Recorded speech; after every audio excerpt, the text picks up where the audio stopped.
A young girl in an isolation camp in Monrovia, Liberia, who has Ebola, gets help drinking water from 2 medical workers from Doctors Without Borders, MSF. As you can see, they're taking precautions by wearing protective clothing. How do medical workers suit up to treat Ebola patients? Here's the protocol.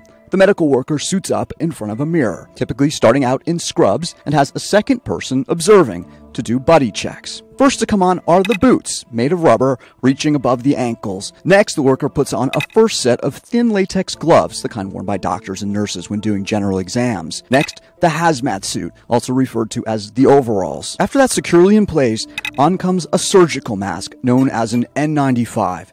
It blocks microbes from entering and exiting the respiratory system. A hood goes on over the head. It has another mask built into it, followed by a waterproof apron. Then the goggles, but first they're sprayed with an anti-fogging solution. Finally, a second set of gloves, thick rubber ones. Some workers will also strap on a decontamination sprayer, which contains a 0.5% chlorine solution.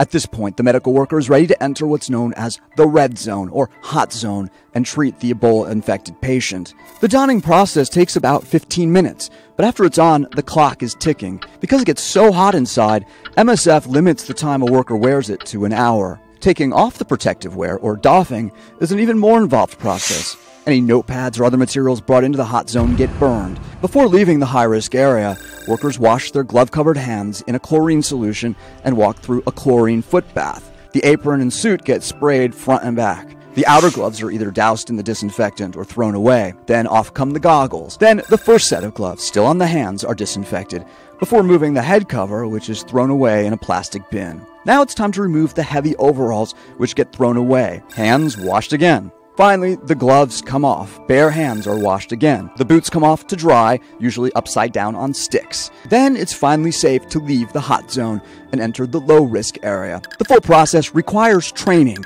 and then following this highly specific protocol to avoid the fate of some of West Africa's most prominent doctors who've died from Ebola. That's the short answer.